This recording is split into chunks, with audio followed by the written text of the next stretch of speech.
Hey everyone, Mr. Happy here, and welcome to my guide to the Ridorana Lighthouse, the latest 24-man to be added in patch 4.3. This can be unlocked by progressing through the Return to Ivalice raid series and side story quests after clearing the royal city of Rabanastre.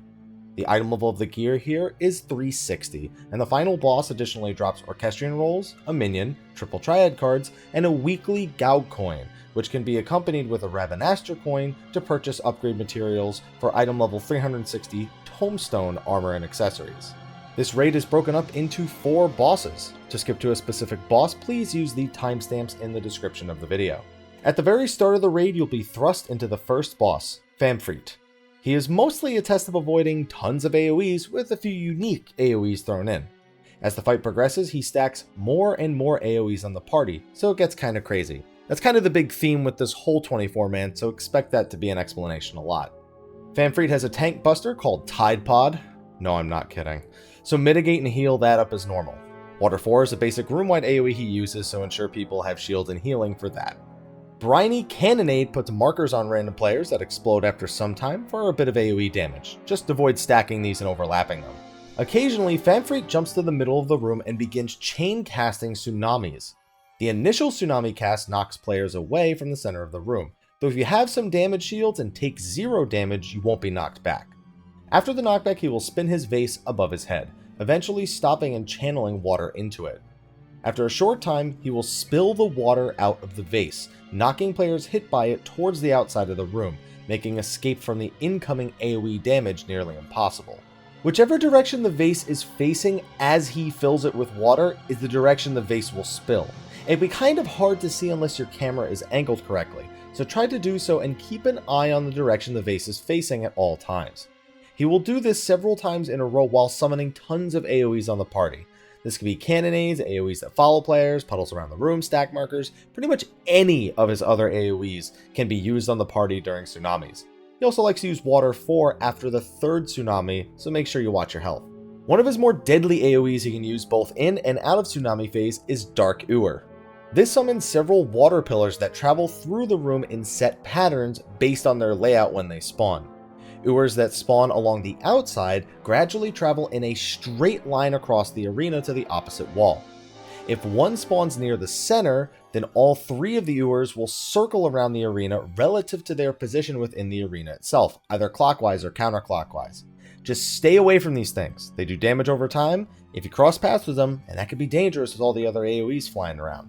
FFXIV's next mechanic is Darkening Rainfall. This summons several puddles along the arena that deal damage over time if you stand on them, as well as a puddle along the outside of the arena itself. It also summons 3 Dark Rain adds, which will attempt to cast Explosion. If they finish the cast, it does moderate room-wide AoE damage, but also inflicts Magic Vuln up, which increases the vulnerability to that Water 4 you're going to take at the end of this phase. While you're trying to kill Dark Rains, FFXIV will cast 3 sets of Dark Cannonades on the raid as well. These markers mean that you have to be standing on another player with the same marker. If you do this, it does like 1,000 damage, it's nothing. If you aren't near another marked player, and I mean right on top of them, it will do more damage and also knock you into the air. Honestly, most groups just seem to YOLO this. You can split up the alliances and have each one fight 1 Dark Rain. Due to how many people can die from the mechanics prior to Darkening Ritual though, I see it more common for an entire alliance to focus down the Dark Rains one at a time. If you kill off 2 of them before Explosion finishes, then you'll be fine. 1 Explosion cast isn't too bad, 2 is where it starts to get dicey, and 3 is good luck. It is survivable though, with top heals and shields. At this point, it's just more and more AoEs being layered on top of the group while they dodge, heal, and DPS. More puddles, more cannonades, ewers, tsunamis, tide pods, water 4. It gets hectic, but as long as people can stay alive, it remains really recoverable even with a large number of deaths. After FFXIV is a set of trash mobs. It starts off as 3 boons, which use standard Dullahan skills. Shortly into fighting them, 3 sets of 3 Barmoos spawn and begin shooting fire 1s at the alliance for barely 1.5k a pop. Kill the boons first and then kill the Barmoos 1 at a time. When a Barmoo dies, they explode for high AoE damage, so killing multiple at a time can be really dangerous. After clearing out the Barmoos, head on over to the second boss. The second boss is Belias, who focuses mainly on his use of time and fire magic. His tank buster, Fire 1, is laughable.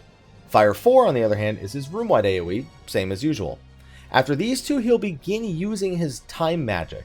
Being hit by most of these skills will actually cause your character to suffer from various time-related debuffs, such as massively lowering cast and recast times or freezing your character completely. Some also just give Volt stacks. He has a basic AoE that follows players once this starts, so watch for it while handling the other mechanics. The first time spell is Time Eruption. This covers all 9 squares of the arena with clock AoEs. The clock spinning faster will actually explode first, so stand on the slow spinning clock panels until the first AoEs explode, then move on to the newly created safe spots. Next will be Dive Bombs. Belias makes a doppelganger of himself before both he and his clone appear near one of the corners of the arena. After a short cast, he will dash in a straight line towards another arrow-looking AoE marker. Once he charges towards the arrow AoE, he will turn and shortly after charge in the direction the arrows were facing. Just keep track of him and avoid these charges while handling any other mechanics around at the time. He and his clone don't always go to the same corner either, but they will start in corners of the room. Next up will be Hand of Time. When Belias begins casting this, several nails spawn around the arena and tether to a random player. When Hand of Time finishes casting, the tether will solidify, dealing damage over time and slowing the actions of the tethered player. This effect is weakened if you are a short distance away from the nails, so you'll generally want to stay away from them. All you really need to do, and what I do, is just stand towards the edge of the arena. It's far enough away to only get one stack for most of the nails. If one's a little closer to the wall, just go off to the side a little bit while you're at it. There is one other catch though. The tether itself is now an active AoE.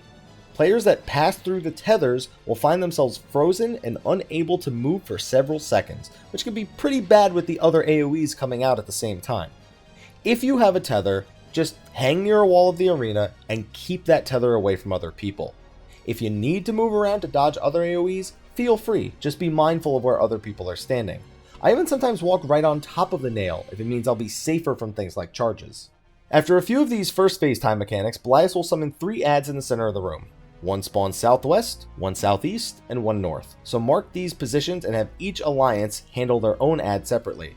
They do need to be separated a bit to prevent them from getting a damage reduction buff. Other than that, there's nothing to this. Kill all 3 adds before the gauge fills up, heal through the room-wide AoE, and you're good. Just like with Famfrit, the second half of the fight accelerates a lot of the Phase 1 mechanics, as well as including one new one. The new mechanic is Time Bomb. When Belias casts this, 4 clock markers spawn at the 4 corners of the inner square of the arena. When the fireball descends onto the clock, an AoE will fire in whatever direction the clock is facing. You can change the direction of the clock hand by stepping onto the time bomb itself. So step on them in order to change the hand and face the AoE away from the group. Other than the bombs, it's just a matter of handling multiple mechanics at once. Just repeat everything you've done so far, and you'll be fine. After Belias is the last set of trash in the dungeon. However, pay attention to the broken constructs you can interact with along the way via the crude scrawlings. They'll give you some much appreciated math lessons you'll need for boss number 3. The trash itself is just a bunch of golems. The first 12 have a long wake-up period before they actually start attacking, so just mow them down. We split up the alliances to each set of 4 to make sure that each has a tank for when they do get free. Once the first 12 die, 3 more will join the fray, and they hit pretty hard. These golems occasionally turn into a line AoE in whatever direction they're facing. This has no AoE marker, so just be careful about where you stand when you see them turn. Eventually, they tether to nearby control devices, which you'll have to destroy to finish killing the golem itself. Finish off what's left and head to boss number 3. Boss number 3 is Construct 7, and he is super fun. He has a tank buster called Destroy, so handle that as normal. Incinerate is his room-wide AoE, so that's same old, same old. Quickly into the fight, he uses Accelerate. This places several AoE markers on the raid. One marker is for splitting damage, and the others are for spreading out. We just have the spread markers get away from the middle of the room and each other, while the spread marker comes mid and splits the damage with the rest of the raid. As the fight goes on, more spread markers will spawn, but you can just treat it the same way at that point. Next up is Pulverize. When you see Construct 7 casting this ability, get out of the center of the room, as he's going to hit it with an AoE. After he punches the ground, he will target the 3 players farthest from the center of the room with a large AoE that follows those players in succession. Just have these players run these circles around the outside of the room and you'll be fine. He'll also fire a line AoE in a random direction while this is happening. Later in the fight, more line AoEs come out in more of an X looking pattern, but it's just don't stand in the bad. Next up is Dismissal. Construct 7 will jump into the air and spawn somewhere along the outside of the arena. Once he appears, he will charge up for a short time before dive bombing directly across the room, wrecking anyone in his path. Simply get out of his path where he is dive bombing. While moving away from whatever's in his way, cogs will pulse electricity AoEs that paralyze, so avoid stepping through those. There will also be several spread AoE markers as well as a proximity AoE in the center of the room towards the end of Dismissal. Simply put, move out of dive bomb and then get close to the edge of the arena without overlapping AoEs or touching cogs. Once Construct 7 lands from Dismissal, he will begin charging Dispose. He will face a random direction and begin charging up. When Dispose is done casting, he will fire a huge conal AoE directly in front of him. He then rotates either clockwise or counterclockwise and repeats this over and over again until he completes a rotation. All you have to do is get behind him during Dispose and run circles around him to stay out of the rotating AoEs.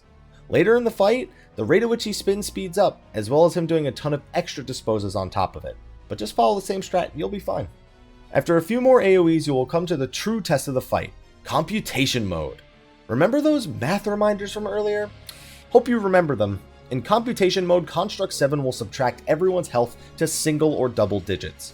After this, he will summon 4 circle AoEs in a line through the center of the room, each with a designated number. Stepping into a number adds that number to your current max health value. Your goal here is to make your HP match the math condition that Construct 7 is proposing. For example, let's say you have 1 maximum health, and he demands your health be divisible by 5.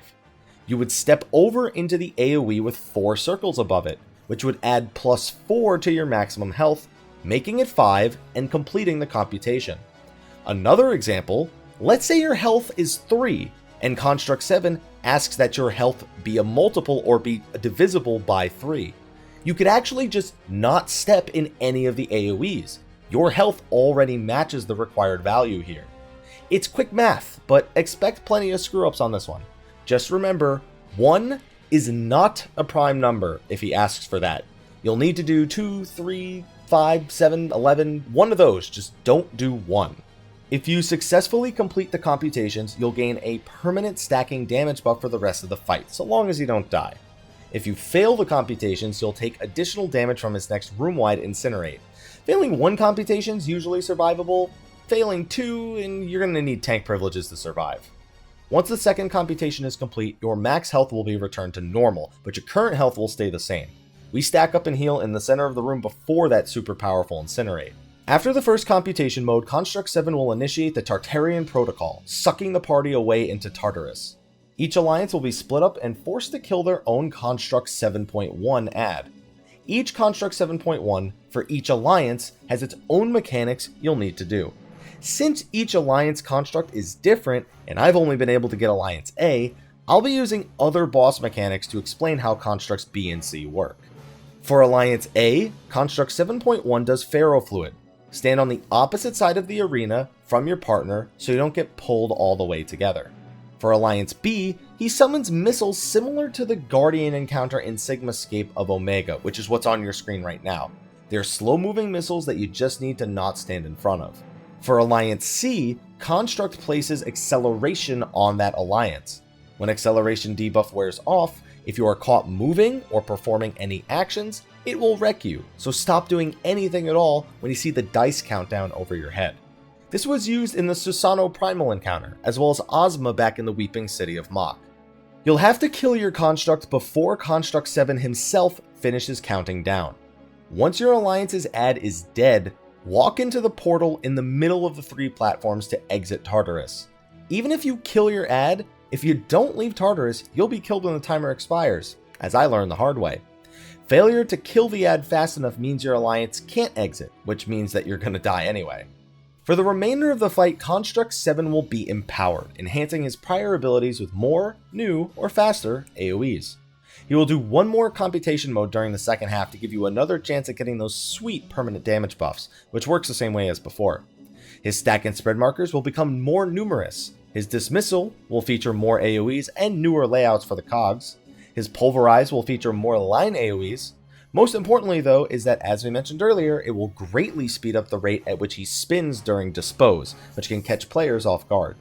He will also perform extra uses of the skill like we mentioned earlier, so really get moving with this mechanic now. One change to help you out in this part is he uses Ventilate after doing a full rotation of skills. This does minor AoE damage and pushback, which can be mitigated with damage shields. Use this time to put some extra hurt on him. Expect this fight to take a long time if your raid fails a lot of the computations, but he doesn't harden raid, so it's very recoverable. Once you dismantle the construct, you can head up to the final boss. The final boss of Ridorana is none other than Yayazmat. This fight has some interesting AoEs, but shouldn't be too troubling once you recognize the animations. To start the fight, Yayazmat benefits from a massive health buff, making your damage seem completely irrelevant to him, like the fight's gonna take 6 hours if it continues at this rate. He speaks during the fight, so if you turn game voices on, they can help with identifying his various skills. I'd also recommend marking the northwest, northeast, and south sides of the arena with ABC markers to designate alliance positions during the eventual ad phase, similar to Belias. His tank buster is Rake, and his room-wide AoE is Dust Storm, and both have unique properties later in the fight, so keep them in mind. He also summons these disco-looking AoEs we've seen before that damage any player hit and will spawn multiple times in succession on unmarked players, so avoid these. At this point, you'll occasionally notice Yayazmat turn in a random direction. This animation is followed shortly after by a huge conal AoE breath that deals heavy damage and petrifies anyone hit for a short time. When he turns to face players, he also says, "Escape this," so look or listen for either of those signs and get behind him. Yayazmat will also start using White Breath. This is a giant donut AoE where the only safe spot is right under his hitbox. Being hit means suffering from one of the most painful action rate slows you can have, though luckily it is cleansable. One of the big mechanics this fight is Magnetic Lysis, or at least it seems like a big mechanic. This marks raid members with either a plus or minus magnetic charge. Don't overthink this mechanic too much. There's really only 2 times in the whole fight that these charges matter. The first is when Yayazmat casts Dust Storm. If you're on the same side as your charge, this will also knock you into the air. The second is when Magnetic Lysis ends, which will deal damage and shoot you up in the air if, again, you're on the same side matching your charge.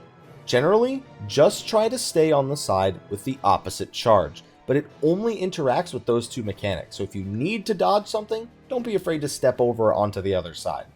During Magnetic Lysis, Yayazmat will still use his normal abilities, so avoid these like normal. White Breath, Stone Breath, Tank Buster, Dust Storm, you name it, he can do it. Occasionally after this point, you'll see Yayazmat use Rake in a different way than his standard Tank Buster. Instead of just hitting the main tank, he hits with it repeatedly in a line AoE, damaging players that are near the Stomp Shockwave it creates. This also makes the attack completely avoidable, unlike its Tank Buster counterpart. He'll turn in whatever direction is labeled by the arrows spinning around his body when he approaches the edge of the arena. Just follow behind him, and there's no way this hits you. Eventually, he will also summon Wind Azures, which tether to players and fire line AoEs at them repeatedly. Bait the AoEs away from the group if you're tethered, and kill them off. Finally, he will use Death Strike, which is a simple split damage AoE. Stack up, split it. Once you get through the second Magnetic Lysis, Yayazmat will use Cyclone for moderate AoE damage and to spin everyone around the arena for a bit of fun. Shortly after the first Cyclone, he will go into his Ad phase, which summons 3 Archeo Demons, 1 for each alliance. While killing the demons, Disco AoEs and Split Damage AoEs will spawn on the 3 alliances, so just handle these like normal while each alliance kills their ad.